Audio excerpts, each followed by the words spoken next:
Here at Blue Apron, we know exactly how hectic school nights can be. That's why we created Assemble and Bake. Delicious one-pan meals that make family dinner simple. Just assemble the pre-chopped ingredients and put the pan in the oven to bake. Then you're free to help out with that last-minute diorama.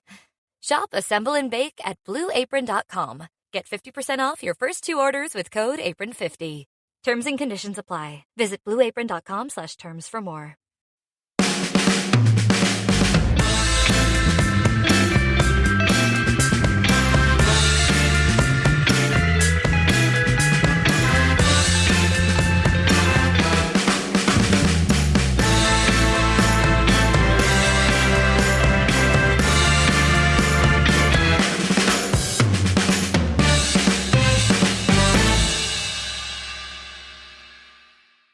All right, and with Daniel, it's the day after United 2, Bournemouth 2. But we were just saying off air, Dan, how enjoyable it is that Liverpool are blowing this, and little Mikel Arteta had a meltdown today after his side was beaten by Aston Villa. Small things, hey? They're not even small. Like Liverpool winning the title in Klopp's last season with that team would not have been small at all. It would have been fucking dreadful. And maybe they still will, but I've been saying this all season, I could never accept the fact that it was even on the agenda, just because it's just how can you win the league where there are 2 teams that are fucking miles better than you? It just didn't seem feasible. And the reckoning is beautiful because the reckoning has come all in one go like this, and it's been in the post for such a long time.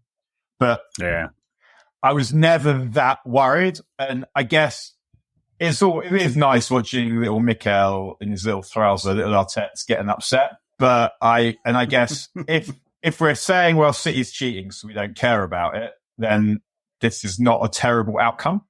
But just watching it, thinking, oh, for fuck's sake, man, 4 in a row, 6 and 7, and everything else still on the table.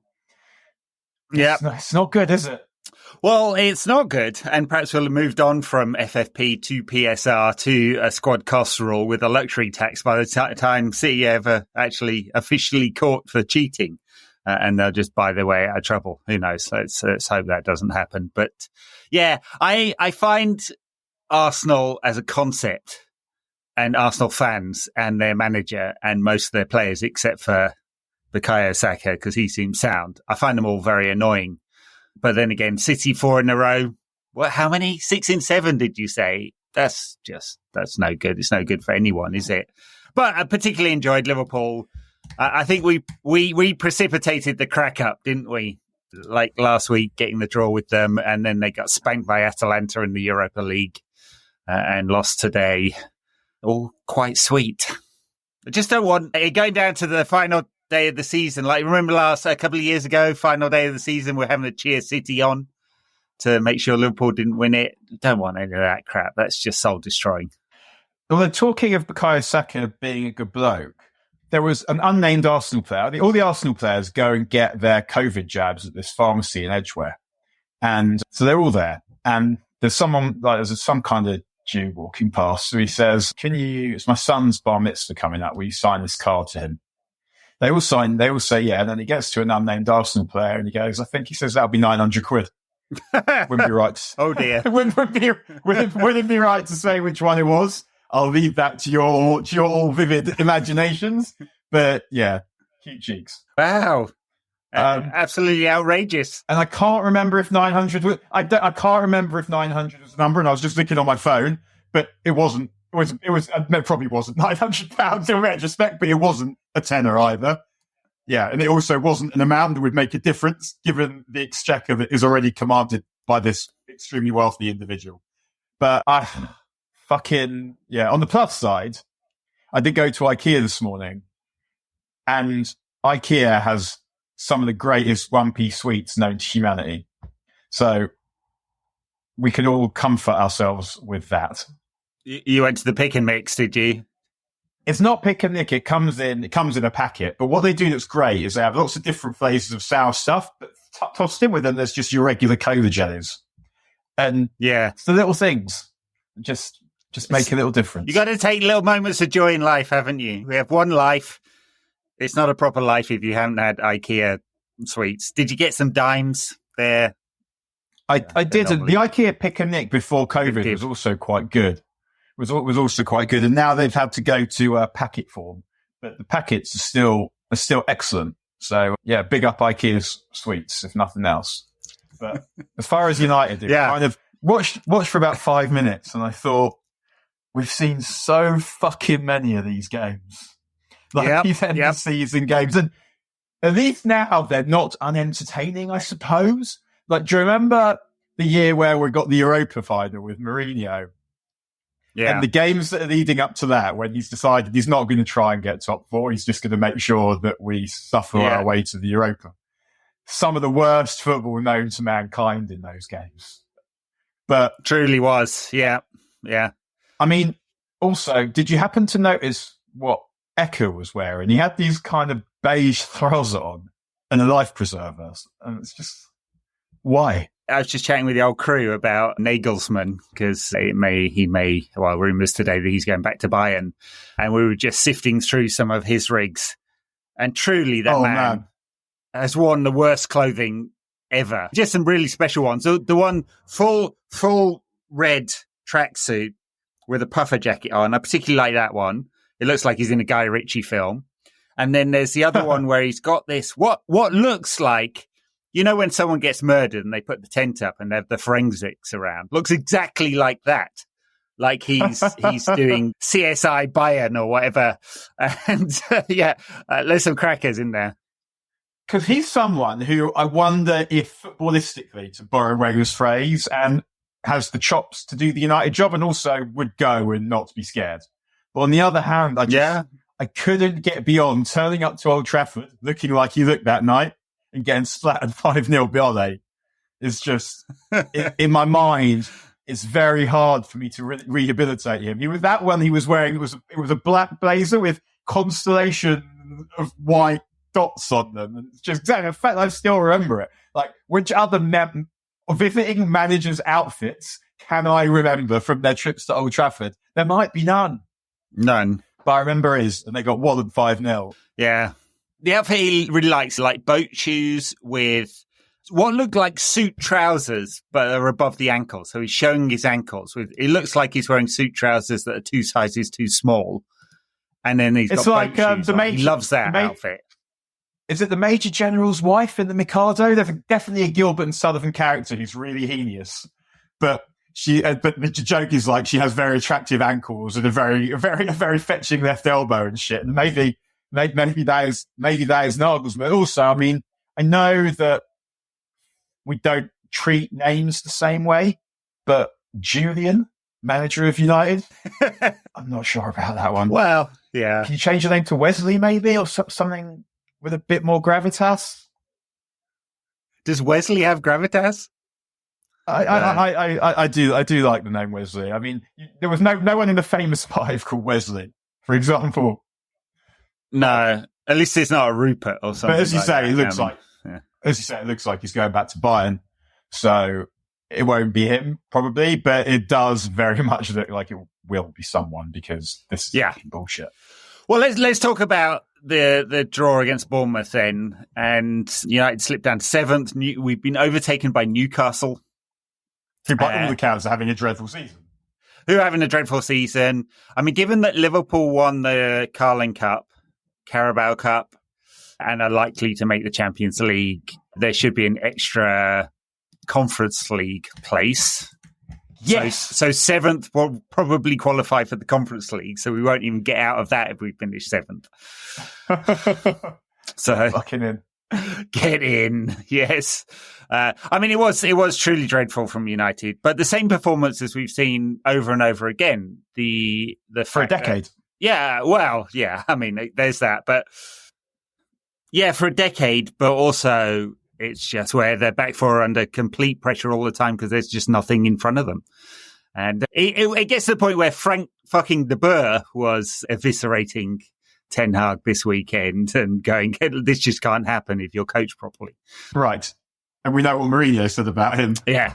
I think there's also, for me anyway, I don't know there's something I find particularly offensive about struggling against these fucking South Coast joke clubs like Bournemouth and Brighton.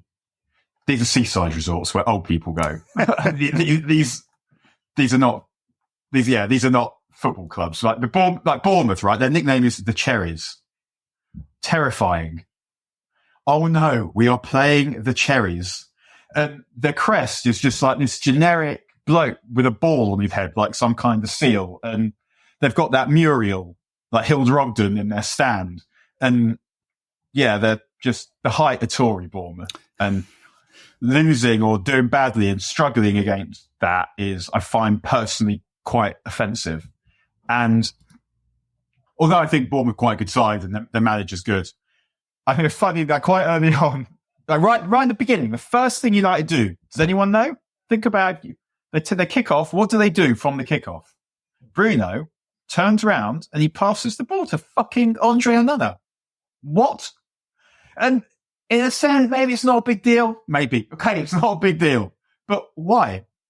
You start halfway up the pitch and then you go back to the other end of the pitch when you know that you're not good at playing out. Why? Yeah. And it was something I noticed a lot during the game. So many passes sideways and backwards. And it's come back to this a lot where I will find an unreconstructed proper football man who says something really simple about the game that has become much more complicated since they play. And usually it's Graham Souness saying the team that gets to the ball first wins. Like, to me, like still one of the biggest truths about football, despite all the other stuff that also has an impact on the game. But also Roy Keane, pass the ball forwards. How you can't create goals if you don't pass the ball forward. And for the first half, particularly, we did not do that. Yeah. I don't know. And that first thing really encapsulated it. You kick off and you send it to the keeper. Nah, man. I think as the game wore on, they were passing the ball forwards, but it was basically long, and they started getting very direct. Basically because there isn't much midfield. I mean, Cobby didn't have an awesome game. He looked a bit tired. Casemiro had an all-time stinker. He was just another one, absolutely dreadful. He's gone from like, you're not sure about his wastefulness and physicality in the Premier League to he definitely can't cut it physically in this league because he just can't cover the space anymore. Too busy cutting cake. It's funny because I've been kind of thinking back to last season. Do we think, in retrospect, that he perhaps wasn't covering the ground he wasn't covering the ground loads quicker, but the team were playing with a bit more confidence. They didn't have the same injury. They had Martinez behind him. Did he cover some of these deficiencies with goals and just general good attacking play? Yeah, quite possibly, yeah. So, because maybe, but still, I mean, that was a fucking dreadful performance, man. It really was. Truly. Oh, my days. Truly dreadful. And he didn't get hooked either, which was the thing. I mean, Ten Hag pulled Garnacho off at half-time and then chucked him under the bus after the game by saying it was all his fault with the defensive problems. I mean, he didn't, on the right side. He didn't quite say that, but he basically intimated it. So, I mean, Dalot had a dreadful game as well. So, I don't know. That's funny with him, isn't it? Because that's 2 in 3, but the one in the middle was against Liverpool and he was excellent. Yeah. I mean, it's funny. Alan Smith was on co-coms in England and he said something about Maguire being there to give Camboire advice throughout the 90. 10 minutes later, he's in a heap. With friends like that. Yeah. What did you make of Willie's performance, Big Willie? I mean, he obviously got kind of turned around for the goal, didn't he? And I don't know why he's not wearing the right studs, but he looked like he was too square, and so when he turned, he fell over. So that's not awesome. And of course, he was very close to giving away a penalty right at the end, which would have been classic United at the moment, and probably rightly given as a free kick outside the box, because although his right foot was on the line, his left was a little further forward, I think. So though marginal, really marginal. I thought he was a bit unlucky with that one. I think it wasn't a foul, or because you could just say he couldn't get out of the way. How's he getting out of the road? Yeah. It's that, like, when you see it at full speed, the problem I think we had in terms of judging it is that the camera angle was not great. I don't think we saw like the kind of the mincing of bodies. It's just every time they watched it with the replay, I felt like I was watching on computer, so I couldn't go back. How you meant to get out of the way of that? Yeah. And I don't know. So the slip I'm prepared to excuse because that's not something he's going to do regularly. You wouldn't have thought. I'm also prepared to excuse the foul penalty, whatever. The rest of it, I like his desire to go and win the ball. Like he's a proper front foot defender. Mm-hmm. And that's how he won the challenge that from which we got our first equaliser. But I felt like prior to then, there were quite a few times he went charging in and got the timing wrong when he wasn't going to be able to get the ball. But I think there's something to work with. But again, you can't expect defensive cohesion when your back four is that. Sure. Because individually they're not good enough, but also collectively they don't play together. And Wan-Bissaka, I feel like Wan-Bissaka at left back, every time we get the ball down the left, and I feel I don't mean to cover my eyes with my hands while I'm relating this sorry fucking tale, but it's honestly like, it's giving me illness. Because you just know that as soon as he gets involved, that's it. The attack is over. Yeah. Every time. I mean, like, if you actually think about what Ten Hag's ideal 11 is, he's really only Shaw and Martinez away from it being his strongest 11. So in that sense... And Shaw, yeah. Sorry, did you say Shaw? Yeah, Shaw and Martinez, who would definitely go in. Varane, possibly, although he's basically his job shared with Maguire this season anyway. So clearly that does make a difference in terms of the quality of players there and its ability to attack down the left and play out from the back with Martinez. So granted that is all definitely true and good mitigation. How the team can lack such defensive. Well, the defensive shape's all wrong from the front, which everyone points out constantly. And if every twat on Twitter can go, hang on a minute, they're not coordinating their press, you'd think the coaches at United be able to work that one out too.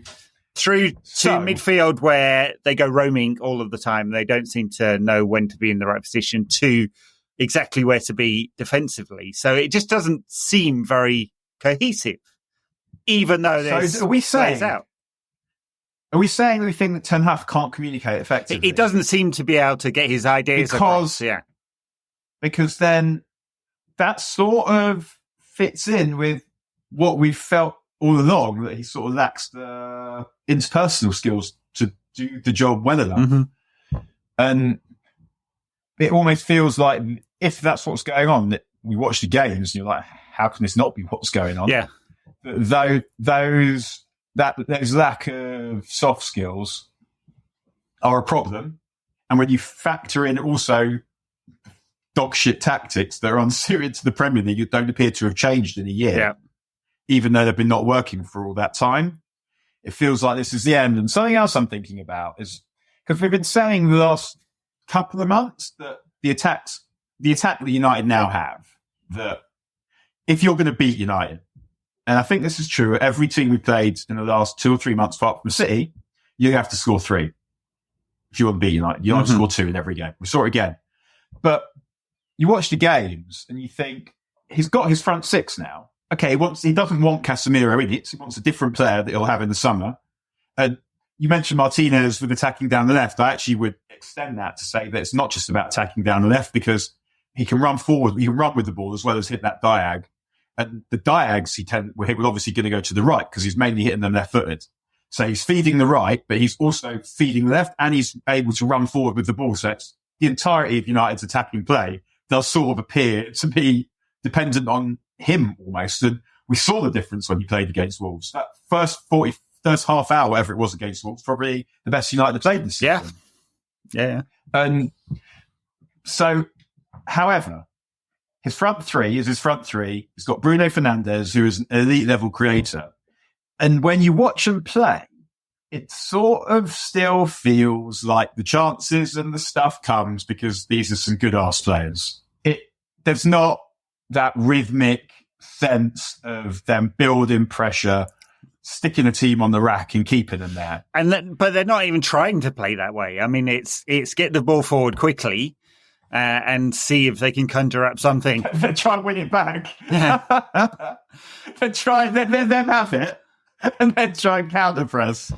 Which has worked all right. I mean, it's the thing is with the counter press is they all seem to go at the same time, and then there's this massive gap between that front four and the rest of the team, which causes this huge amount of pressure, which just leads to shots on goal. And you know what? Shots on goal, number of shots you take on goal, and the number of goals you scored, there's quite a good correlation between the two of them. Incredible scenes. Yeah. I mean, that's my deep analysis there. But I was looking at the graph and going, it goes up and to the right, funnily enough. The scatter plot on that one. Something I did enjoy about this game was it was nice to see Bruno playing like Bruno again. I mean, he'd fucking ready to murder Maguire by the end. And I feel like I realise I'm swearing a lot today, and I think some people have not liked it when we do that, so I apologise, friends.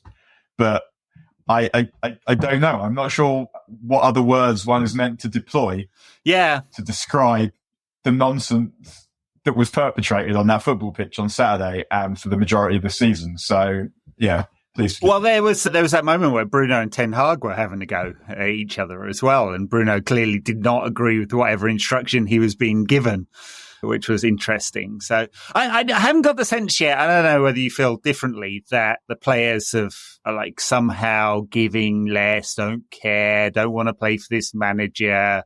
Like, I haven't got the sense that there's a lack of unity yet, and the stories aren't really coming out. So it doesn't feel like it's. The problem is that they don't give a shit about Ten Hag yet. But clearly there's a gap in what he's saying, their training, and what's actually been coming out on the pitch. Because clearly you can't want this. I mean, if this is the plan, which is we will give up 25-ish low-quality shots per game to the opposition every single game and hope that we block and or they're saved, and we will do something up front of which there is no fucking pattern, as you point out, and hope great players score something. If that's it, then he deserves to get the boot. Like the most, yeah. And I think with the attacking, the thing that makes me think that they're making it up as they go along, and it is just the players, is they can't get Højlund involved. No, and they've not been, and it feels like he bought this player who we think might be good, but without a real sense of how he was going to get the most out of him. And it's different when you sign a centre forward to when you sign a right back or whatever, because you're signing this guy and he's the person that is going to be the focal point of your attack. And whether he's going to be the guy holding the ball up, whether he's going to be that person or the guy running in behind or whatever. And they, with no apparent idea as to how to use him, and that still looks the case. And I know he's coming back from injury. Maybe he's a big lad, it takes him a while, don't know. But they could not get him involved yesterday. And maybe he has to know better how to get involved. But I think that for a centre forward, it is much more about the service than the runs. Like, he's willing, he's not lazy, he's not thick. He's, I guess, also suffers from the distance in the team, in that their first goal comes because the ball goes into, go into him and he touches it off and Garnacho loses it, and they can't, there's no one there. Yeah. There's no one there to do anything about it. And it's just that's the most telling notion that they don't know. And also, and this isn't just Ten Hag, this is Rashford as well. Every time Rashford goes into the box down the left-hand side, I know that almost definitely nothing's going to happen. And not because most attacks end in failure, just because he doesn't know what's going to happen. There was more of that yesterday. Yeah. He might beat the first man and they'll go back and he just can't make up his mind. And I mean, again, that feels like something that should be coached out of him. Like, tell him what to do, get men around him, whatever it is. It's very similar pattern. Every time that Rashford gets it, he runs with it. Maybe he beats the first man, maybe he beats the second man, but at some point he loses it and he's run down a blind alley. With Højlund, he has taken so few shots this season. Like, he's not getting on the ball and he's not shooting. In fact, I think I saw a stat that Erling Haaland had missed as many chances this season as shots, as Højlund has taken shots. And which is, of course, a lot about the team. But yeah, I mean, you're right. He's just not involved. And for a player who can do something when he is involved, that's a failure of how United are playing for sure. he can do special things. He can do stuff that other people can't do. And getting him the ball on the halfway line and having him run away from a defender, that requires circumstances. So it's not that we're not seeing the Rasmus goal like that loads of times. Even though he said it was a Rasmus goal, I've kind of felt when he said it that what you mean is actually that's sort of one of those goals that most people can't score, but you can, rather than the kind of goal we're going to see you score a lot, because you don't see a lot of those goals. But some of the other goals he scored where he's just got explosive power from around the box, and we just can't get him into that position. And obviously after we score, we have another classic score after we concede. And what we don't have, but what I'd like to see, and maybe I meant to do this and I forgot, is I feel like, just as we often concede after we've scored, early goals and late goals, we're absolutely brilliant at them as well.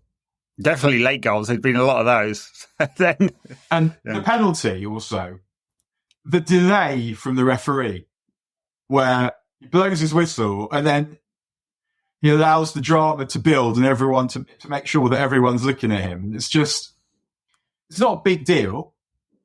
And part of me, like the writer part of me, is like, yeah, cool. Like, I love drama. Like, drama's my job. Like, build drama. And you build drama. One of the ways you build drama is with pauses. And the other part of me is like, fucking better, man. This isn't about you. Yeah. But it just felt like he's like, I know what I've seen here, and I'm going to give this penalty, and everyone's going to look at me and then go, great work. Other people wouldn't have done that. But you, whatever your fucking name is. Yeah, no idea. You have absolutely nailed this moment. You absolute hero of moxie and fibre and bottle. Yeah. I don't know. I just thought, yeah, you're a silly Billy.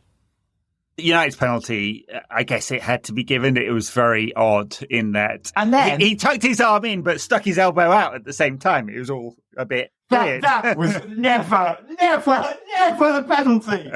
In the 43 years or 2 years I've been watching this thing of ours, I don't know.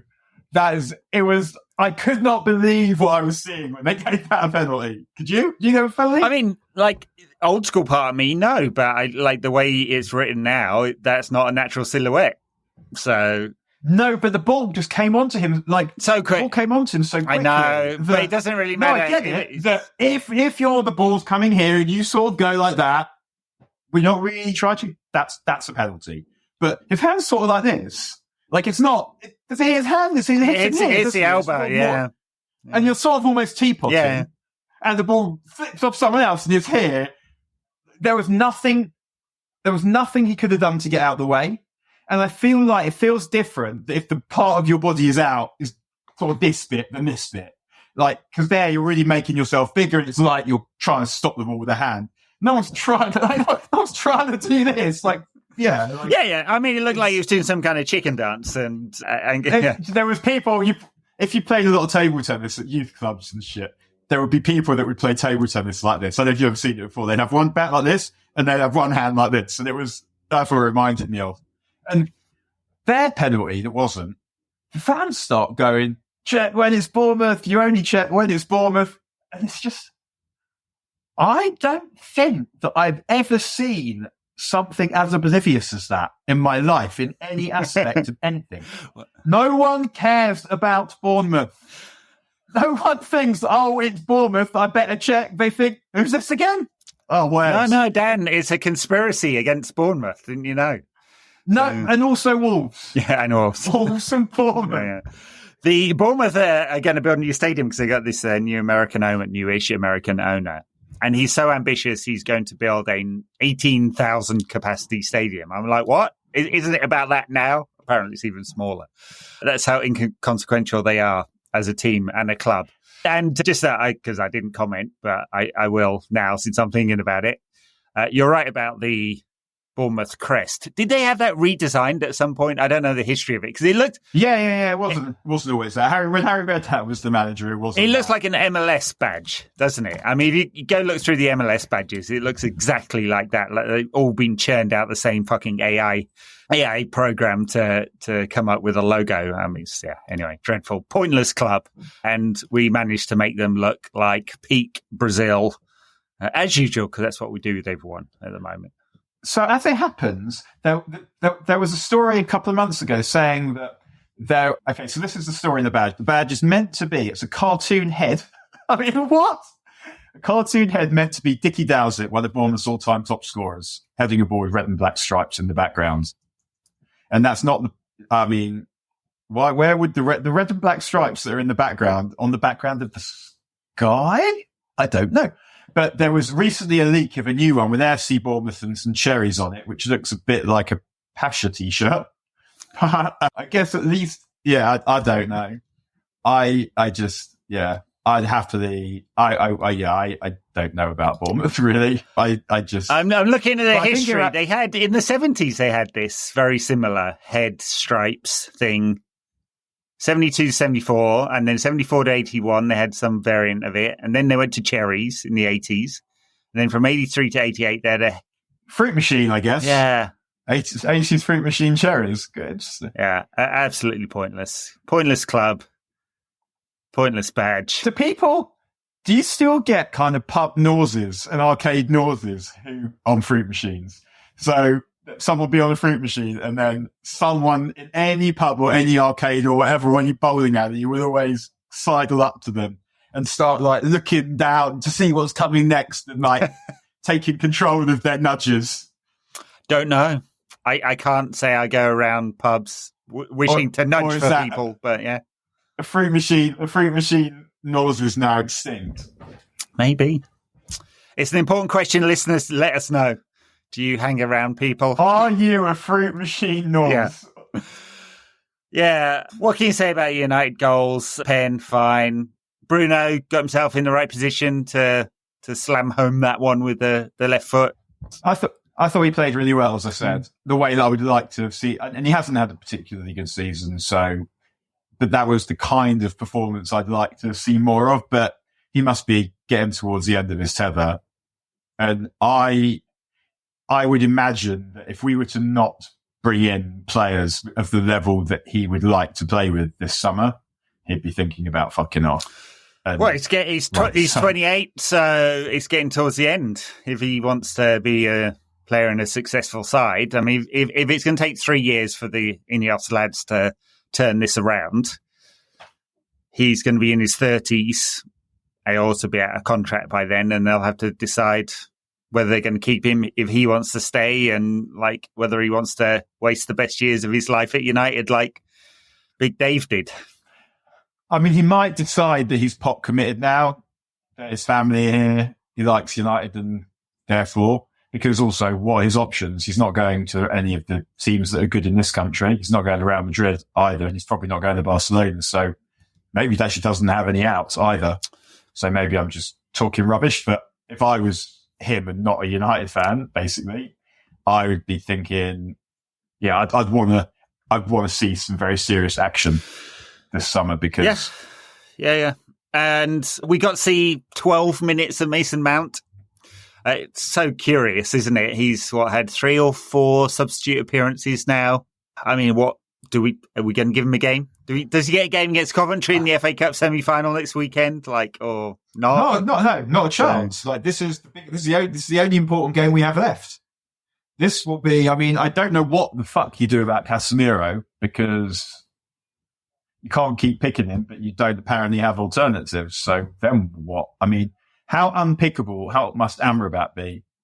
He's getting into was it Boyd Rankin or Stephen Finn that the England coach you said was unselectable, right? But for that one of those Ashes tours. But how dreadful must he be? But even more dreadful than we think. But he won't play in that one. I don't. Again, it's one of those transfers where and obviously we don't know exactly what went on, but for me, that's very damning for Ten Hag not because you sign a player and he doesn't work or whatever. It's just I don't grasp the direction in which you're taking the team with this purchase. Because it's your big midfield summer purchase, and what? Yeah, improved your bench with it. Not even that. I mean, I guess the thing is they spent 10 million euros and it's a loan and they don't have to convert it. And why would you? Clearly, he's not good enough. But it would just be his wages plus the mega loan fee to have him for a year. I mean, there's as of yet, which of the Ten Hag signings could you go? Yeah, all right. That was good, because not all for Ten Hag's fault, but Martinez spent an awful lot of time injured. Not Ten Hag's fault, we don't think.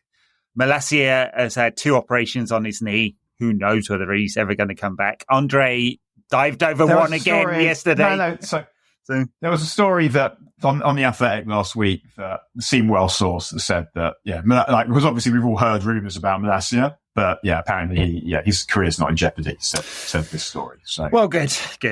We'll have it back. But I mean, Martinez though, Martinez was a massive hit, but obviously useless if you're injured. And it looks like Højlund could be a really good player, but it also looks like Højlund can do with having a different coach. Well, yeah, and the rest. Well, Eriksson doesn't play anymore, and I presume will leave. And Anana, I mean, but Eriksson was a good buy. Eriksson was a good buy for a year. Yeah, he was free and he was good last season, and that was what we needed him for. I didn't object to Eriksson. I thought that was he wouldn't have been the first choice. We got him because he was £0. Yeah, big wages though, and Anthony's been dreadful. So I mean, whatever. We don't need to listigate it all, but it's clearly Ten Hag's judgment when it comes to players is not that sound. He's not going to have control over that anymore anyway. I think, as we know now, Murta was just subservient to Ten Hag's needs and didn't know what he was doing, clearly, because he'd never done the job before. And now we're going to have some people in place that do not know what they're doing and have done the job before. And sadly, they're all arriving late for this summer. I think Wilcox. Yeah, I mean. But I think Wilcox is imminent, and it will. And as far as I understand what a director of football does, it's not going to be Ashworth who's going to be finding players. Ashworth's sort of the guy that knits it together and makes sure everyone knows what everyone else is doing. But I think it will be Wilcox who will be technical director. He'll be the guy that is probably saying, this is how we should play, and these are the players, and that kind of thing. So I think in a lot of ways, the one we're relying on being good is Wilcox, because Ashworth's job is more organisational. And I guess we sort of know he can do that. Yeah, Ashworth's going to be the lead football executive, right? Reporting. He's a facilitator. Yeah, sure. He's not responsible. He's not going to have very much to do with what we see on the pitch, I don't think. So, but the other thing to come back, round it off with Ten Hag, is that apparently he's been saying no to, players that the recruitment department would be coming up. So, it makes me question, how's he going to work in a organisation where he's not going to get to say, I mean, maybe he gets a veto still, but it's not going to be, they're not going to be chasing his choices, right? So, and given the United's FFP situation, it's all right, I think, given the COVID season drops off and we're not going to have Champions League football, which does make an impact for June the 1st onwards, for next year's accounts. But it's going to be all right. We're going to have money to spend, something anyway. It's do you even trust Ten Hag to be part of that process, even if it's some kind of collaborative process with Ashworth and Barada and Wilcox and O'Brien and the recruitment team? Not particularly. I'd keep him. I'd keep him if the alternative was Potter or Southgate, probably. Just Southgate, I think, is a penis. I mean, I don't there's just something, I don't like the way he's handled quite a lot of situations as England manager. I don't think he's good. I don't think he knows anything about managing at club level. Don't think he knows anything about managing. There's just so many reasons why I wouldn't want United to have a manager called Gareth. And Gareth. Is Gareth worse than Julian? As a name or as a United manager's name? As a name, as a United manager. Oh, it's the same thing, isn't it? It's gravitas. Julian, Gareth is just, I'd associate that with sort of a rugby union name. Yeah. And Julian's sort of like too posh to play rugby union. I don't know. That's sort of how I'm evaluating them. But I don't know. Even too posh for rugby union. Which would you take if you had an option, Gareth or Julian? Well, if it's the manager, Julian. No, as a name. Gareth Barker or Julian Barker. Fuck me. Maybe it's a Julian. Not really sure. It's a bit wet, isn't it? Jules versus Gaz. Jules is a better name. Jules is all right, yeah. Jules Winfield. Gaz from Supergrass. I mean, two excellent individuals. And Gaz is a Red. Yeah. Whether Eric will be a Red next season, I have to say I doubt it. And there's almost no chance at this point, I would say. Like, I did say that it was probably unlikely, even if United were doing quite well, just because you bring new management in, they're going to want their own man. But given how analytical they take things, you can't but fail the 57th game in a row that United have conceded 25 shots. You can't but fail to look at that and go, there's maybe something wrong here. You're also, it's just, again, I said this last week, Barada's been working with Guardiola. He knows what this shit's meant to look like. And he knows it's not meant to look like this. Yeah. And my guess is that they went into this thinking, you don't spend 5 billion quid without bringing in your own man if it's not working. So their whole way, like, they're trying to be very proper in the way that they're doing things. So they probably wanted to give Ten Hag a chance, but he'd have had to have done really well to keep the job. He's done really terribly. And we said this before Wolves. I remember when Wolves was the game where, okay, it's got everyone available now. It's got to get good. It's got to get good, like, literally today. Not perfect, and it did.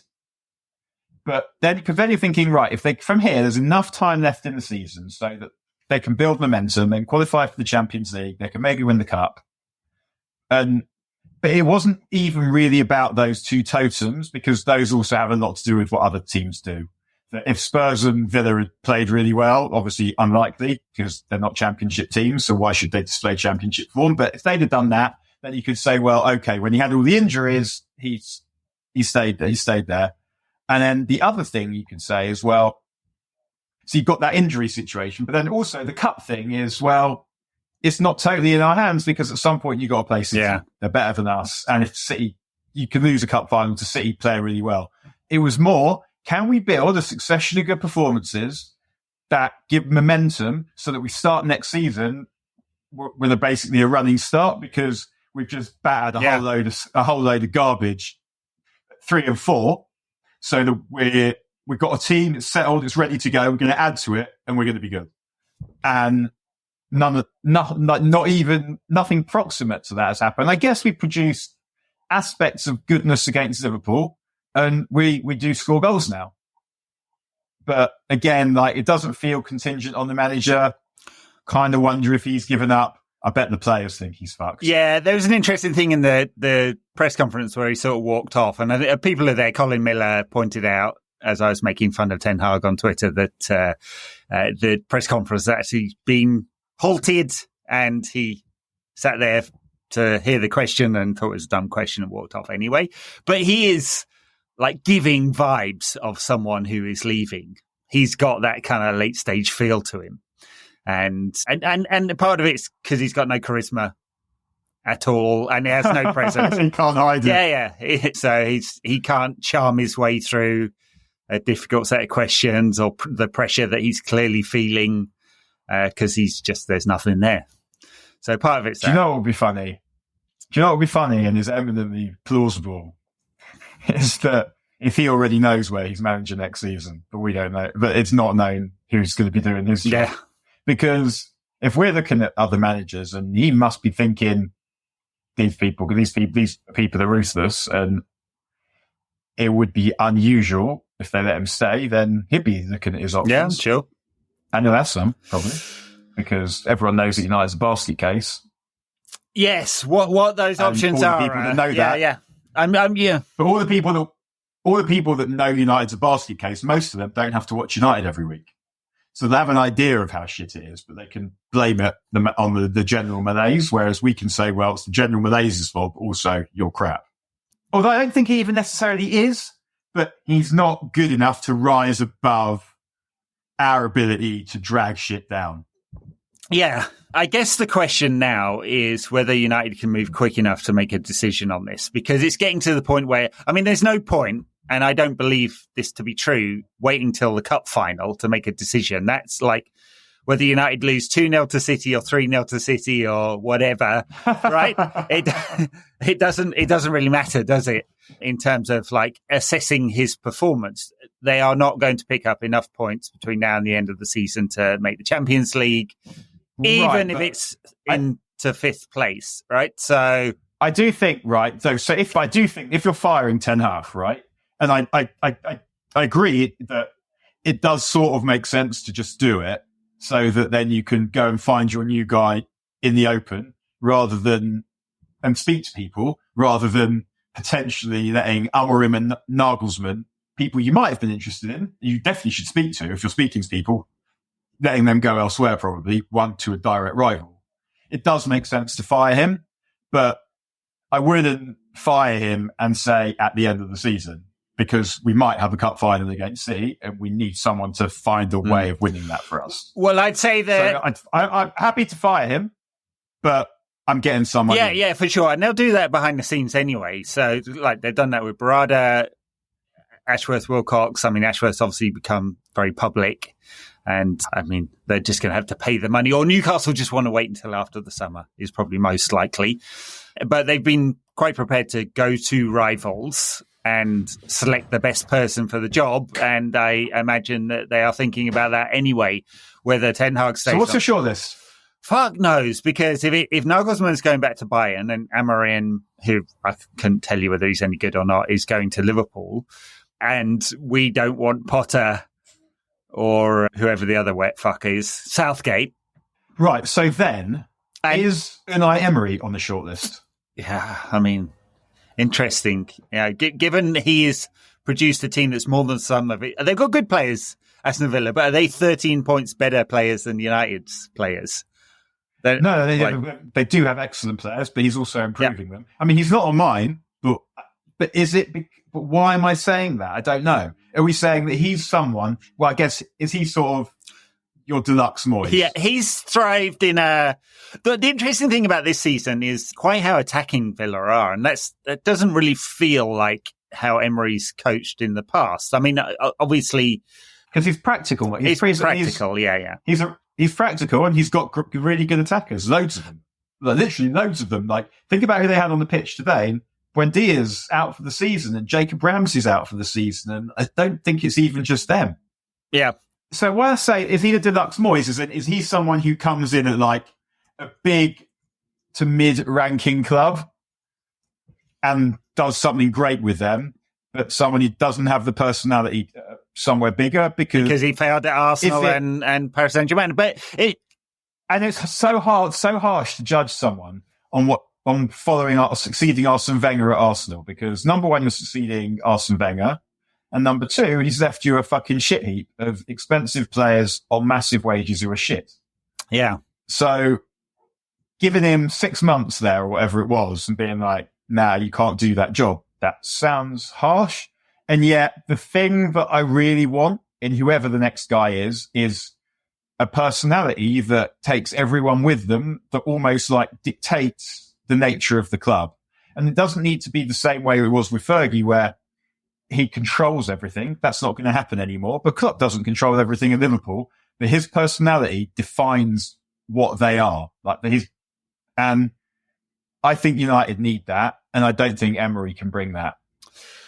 And yeah, he's not. I'm looking at the latest odds. Southgate, Potter, Tuchel. I mean, he'll be available, but no thanks. And doesn't seem to fit within this mantra of attacking football. Radcliffe talks like a fan. So Lopetegui, Emery, Zidane, who's definitely not coming. I don't know what. Jesus, man. These are the top names. Yeah. I'm not even close to wanting any of them. De Zerbi, Nagelsmann, Frank and Mourinho. Do you know what? That might say something about the short-sightedness of people putting the bets, which. And I hate to say this, but of all the names on that list, if Nagelsmann goes Bayern, I think I might be going Thomas Frank. Oh, God. Yeah, and I mean, I'd go... He's such a dick, I'd go He's just a complete penis. So. I think I'd go McKenna before I'd go almost all the people on that list as well. And again, he doesn't have that personality either. So but it's just you just want something fresh and imaginative, not finding the same list of people that have failed elsewhere that you hope are going to succeed given your new circumstances at United when they don't ostensibly have the qualities. I don't know. I mean, I keep Thiago Motta I'd have as well before those people. I mean, I'd have Gasparini before these people as well. Yeah, Motta's interesting because obviously done a great job. I mean, it's the interesting thing, of course, is there's so many big clubs looking for a manager. I mean, if Ancelotti stays at Real Madrid, and that's been a doubt, it looks like Xavi may stay at Barcelona, even though they announced he was going to go. So that will close things off. And obviously, Alonso is not leaving Leverkusen, but it's still United, Liverpool, Bayern definitely looking for a new manager. Potentially Chelsea. And maybe even Paris Saint-Germain. So, I mean, they're going to win the league, but they are not winning the Champions League, are they? Because it looks like they're going out. And they may fire Enrique as a result. And there'd already been conversations, like rumours about that. Anyway, he'd be another one. I mean, United talked to him last time, didn't they? So he'd be another one in the list if he left Paris Saint-Germain. Anyway, it just seems, again, it won't be him. And then I come back to it and it's just like, you just end up keeping Ten Hag and don't do that either. Yeah, I don't know what the answer is, but I do want someone to show a bit of imagination rather than just to compile that list like the bookies of obvious names. I don't know. Like, if they think it's a 3-year project, then I don't know. Do you think you need someone? Is it okay to get someone who'll improve with the squad? I don't know. It's a good point. All right, let's move on from this. Before we get on to, we should talk about the women's team who won their FA Cup semi-final. But what did you make of Alejandro Garnacho liking posts from Goldbridge about Goldbridge complaining about Garnacho being taken off? What the fuck has this club come to when we have our players? We know who Goldbridge is. We know the name of Goldbridge. I know. It's so odd, isn't it? What? Did you see, talking of this, did you see Roberto Garnacho's tweet earlier in the week? I don't think I did. So when Liverpool lose to Atalanta, he texts something like, at Jamie Carragher, your team of fucking shit. Just out of nowhere. And it's just like, oh man, this is so heartwarming. Good stuff. I mean, I don't want to make a big deal about Garnacho liking some posts. I do think that your team is absolutely dog shit, nice. He says. And that's just nice for the way that he's assimilating into British culture. I think that United as a club should not take that particular outlet very seriously, and they have been. And they have a chief communications officer now, which is a new position for the club, about 18 months or so. And I cannot believe this is being sanctioned at C-suite level, but it appears to be the case that the club are seriously taking this outlet as a professional media outlet, and the players are being put in front of them as sanctioned interviews, and information is being fed out the club to this particular outlet, and then players are liking their posts. Something very wrong in the state of Denmark when that is happening. So, do we think? I mean, what's going on there? Is there a relation? Is it Fremantle who own that channel? I actually don't know. I mean, there is a relationship. I heard someone rang me up and told me that that's the case. Like, it's not by accident. The United Stand is just the lamest name for anything. It's just, what is a United Stand? Like, if it's written by someone, like named by someone who's never been to a football match, definitely never watched United play. The United Stand. No, I mean, if you're going to call it a stand, call it a fucking stand that exists at Old Trafford at least, yeah. Or did they worry that the large following, did not know what the K stand was, or the Sir Alex Ferguson stand? Yeah, I don't know. Of course, I don't know, but it is a very weird do, is that? And I don't know. I just try and try and ignore it, really. Yeah, me too, mostly. But this one caught my eye with the players liking it.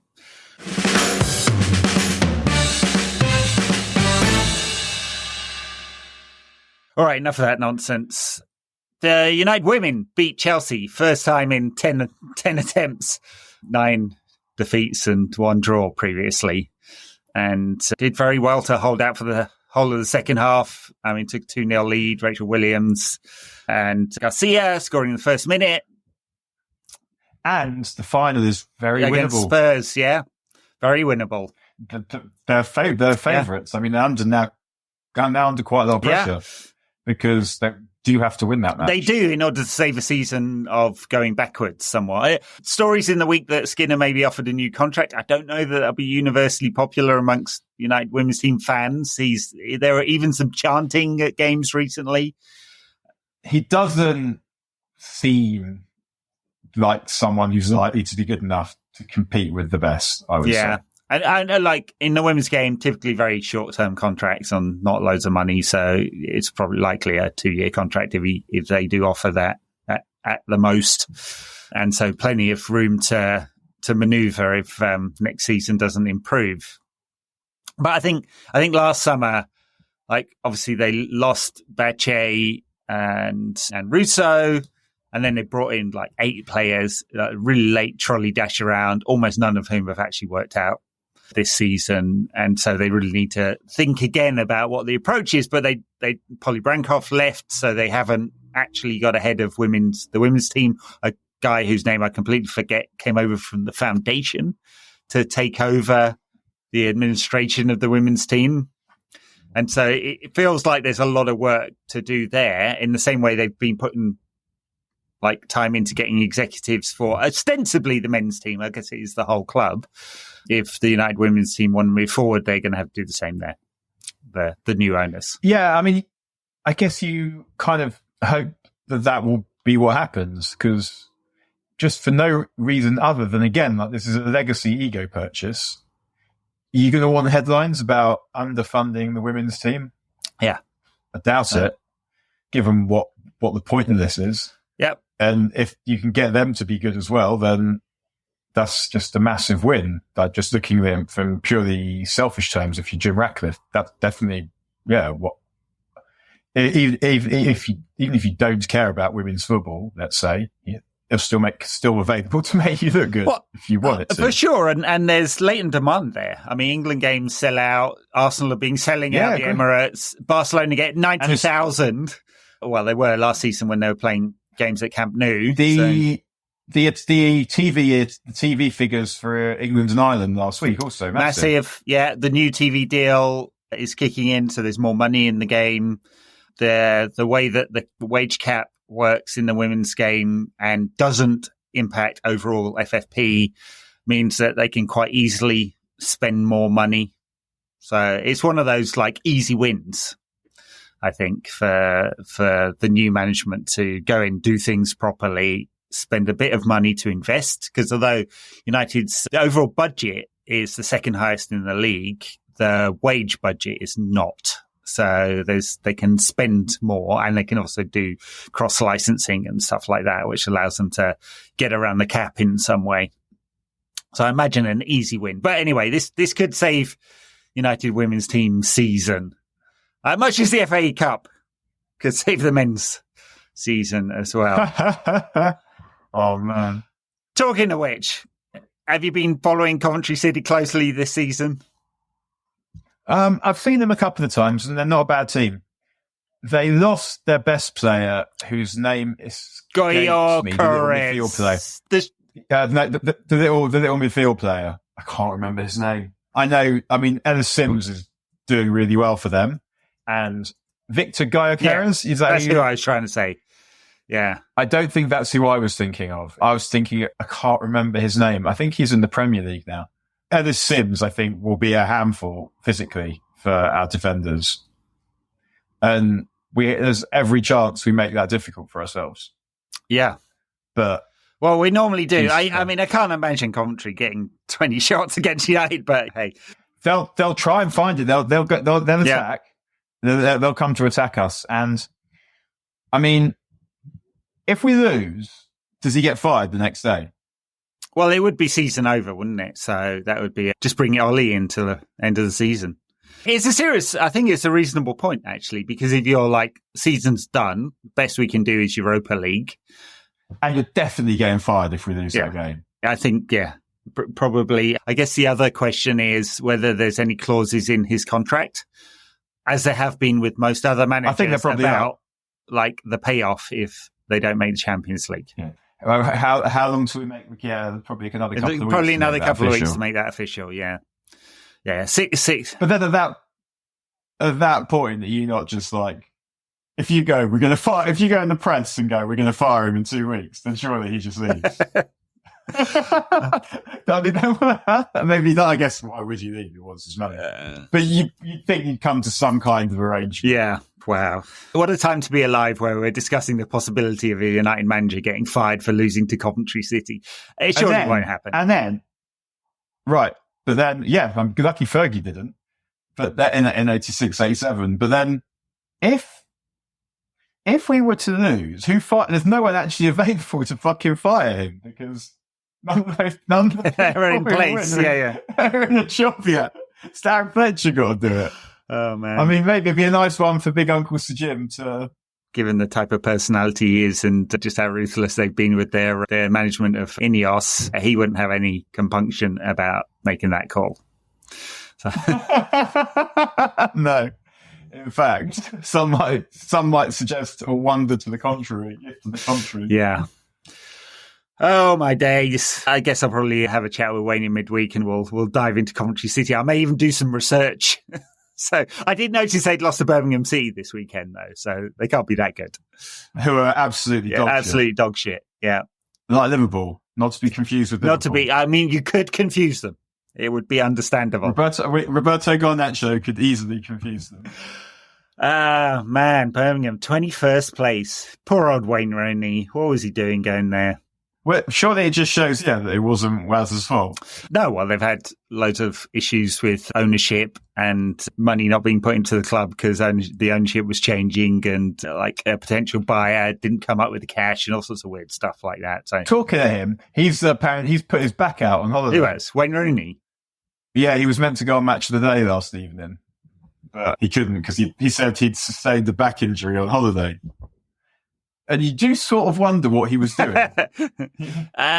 He was not forthcoming as to the details. Yeah.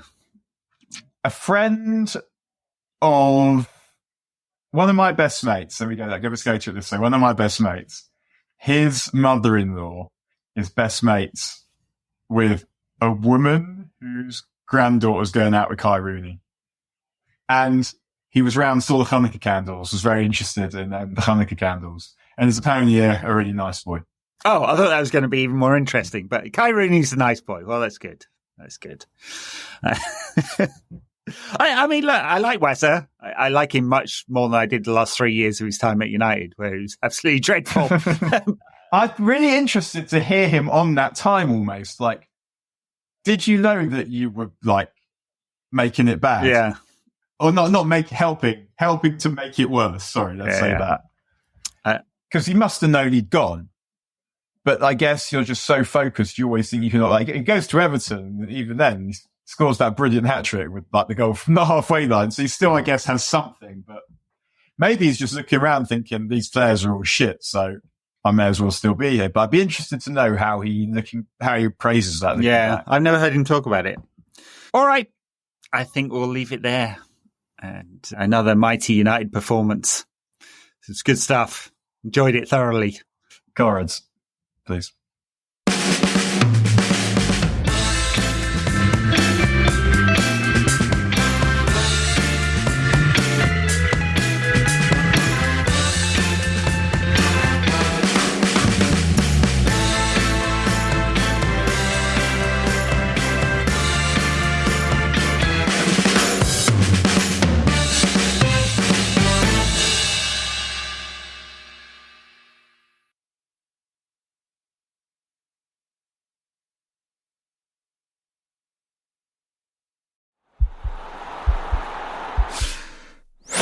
This podcast is part of the Sports Social Podcast Network.